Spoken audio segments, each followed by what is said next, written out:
Have you ever walked into a temple and seen a layperson striking the wooden fish or the bell and felt a twinge of confusion? Maybe you wondered how jar and ritual instruments only for monks. Or perhaps you've heard someone whisper, "That's not allowed. It breaks the rules." But what if everything we assumed about who can touch what in Buddhist rituals and is only half the story? Welcome back to the channel, and your fellow seeker, your bridge between ancient wisdom and modern practice. Today we're diving into a topic that sparks a surprising amount of debate. Should lay practitioners, or those who haven't taken full ordinations, be allowed to use dharma instruments like bells, drums, and wooden fish during ceremonies? At first glance, it seems like a simple yes or no question, but when we look deeper, we discover a profound conversation about intention, structure, responsibility, and spiritual hierarchy. So let's begin with this. Why do we even have ritual instruments in Buddhism? Every tool in a Buddhist ceremony, from the bell to the drum, has symbolic meaning. The wooden fish represents wakefulness. The sharp sound reminds us not to sink into distraction. The bell symbolizes clarity and the profound sound of Dharma. The drum echoes the call to practice, to awaken, to remember. But beyond symbolism, these instruments also serve a practical purpose. They organize collective energy. They unify a room of chanting voices. They help anchor the mind and sustain rhythm in large gatherings. Now here's the crux of the debate. Should these instruments be handled only by monastics? Let's start with tradition. In classical Buddhist monastic settings, especially within strict Vinaya traditions, ritual instruments were reserved for ordained monks and nuns. The reasoning was simple. Rituals are sacred, and those leading them must embody a deep level of discipline, training, and inner purity. If the person using the bell is distracted, impure, or proud, the vibration of their mind carries through the sound. But tradition alone doesn't answer the full question, because Buddhism isn't static. It adapts, evolves, and responds to the needs of the world. Let's take a look at a real-life example.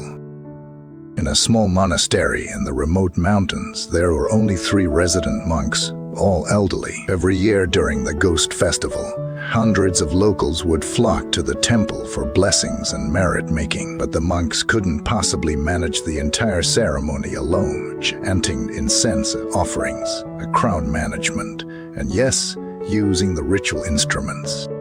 So they trained dedicated lay practitioners, of people who had practiced for years, lived ethically, and understood the depth behind the forms. These lay people helped strike the wooden fish, ring the bell, and even lead parts of the chanting under guidance.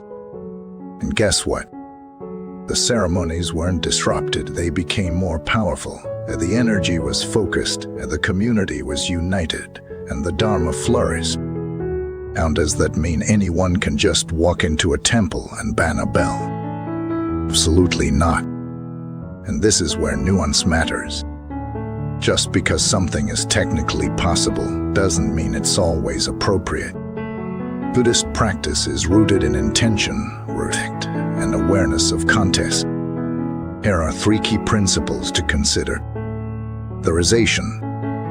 If a monastic community grants permission for lay practitioners to assist in rituals, including the use of instruments, it is considered acceptable within that structure. This is not rebellion, it is practical adaptation. Finals.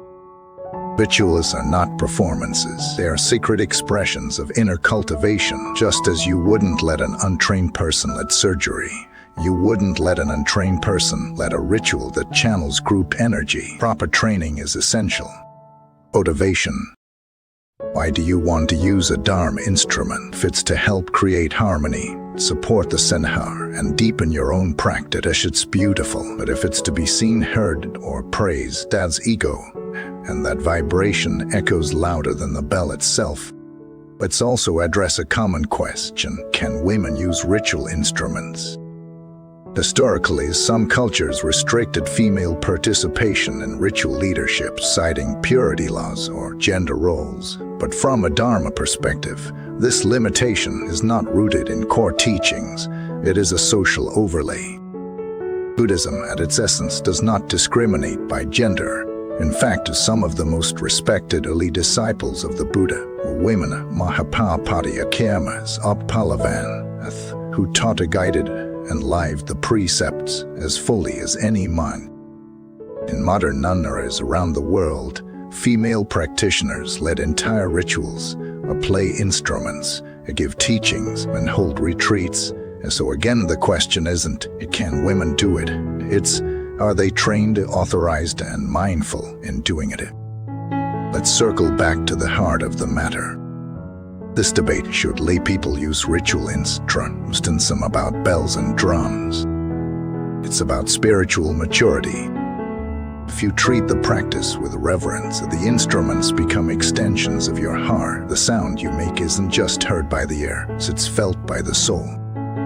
But if you treat rituals like theater, then even the most sacred tool becomes a toy. So here's a better question than, can I use it? It's instead, am I ready to carry the energy that comes with this role? Because ritual is responsibility. The sound of the bell pierces illusion. The beat of the drum stirs the slumbering heart. The wooden fish keeps rhythm, not just for the chant, but for the whole center's collective intention. It's not about ego, it's about transmission. One more story before we close. Layman once asked a monk, "Hey, is it okay if I ring the bell at home during my morning practice?" The monk smiled and said, "Hey, does it help you wake up?" "Yes," he replied. Then that's the point. The bell isn't about status, it's about awakening. Use it with humility, and it becomes sacred. That's the secret. Use it with humility, and it becomes sacred. Use it with ego, and it becomes nice. So the next time you hear the sound of a ritual instrument, pause, let it ring through your body. Let it cleanse your mind. Let it remind you this path is not about ownership, it's about offering. Thank you for watching this video. Have you ever participated in a Buddhist ritual? Have you ever used or wished to use Dharma instruments? What did it mean to you? Share your story in the comments. Like, subscribe, and ring that bell. Yes, that bell, to stay connected with teachings that honor both tradition and transformation.